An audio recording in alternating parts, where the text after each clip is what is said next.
Hi guys. Nanood ako ng isang vlog. Ilagay ko tong vlogger na to. Nanonood ako ng vlog niya at saka yung tatay niya. Tapos kumakanta sila ng kantang to.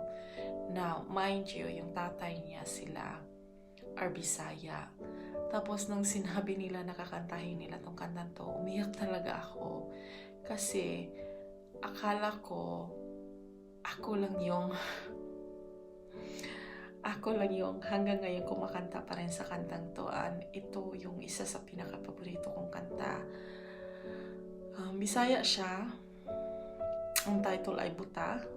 Means bulag, blind. At in like short translation is yung kanta, ang ibig sabihin ay yung lyrics, yung parang sinasabi ng lyrics na nagpaka-blind tayo sa katotohanan. Nagpaka-blind tayo, yung parang nasa harap mo na nagpaka-blind ka pa. Basta yung parang gano'n, yung basta nagpaka-blind ka sa lahat. Yung gano'n yung kanta. Ang sakit-sakit. Nung 13 years old pa lang ako, nung nagkasakit yung nanay ko, doon ko natutunan yung kanta. And this means so much to me, yung kantang to. Hindi ko siya hindi ko siya sinishare masyado kasi it means a lot to me. Yung lola ko lang nakakaalam, tsaka ang mama ko, na kinakanta ko pa rin yung kantang to. Kaya, yeah, it's very touching.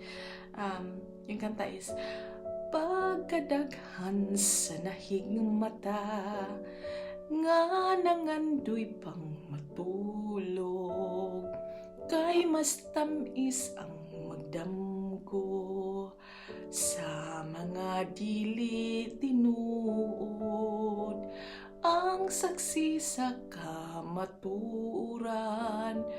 mo piyong lang kasagaran, ug magantos lang nga pasipad-an ang gugma ug kaangayan.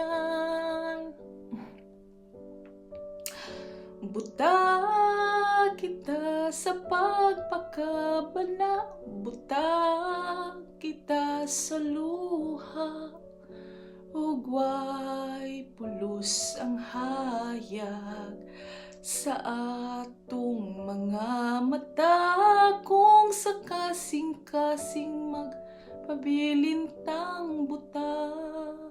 Sakit niya talaga na kanta.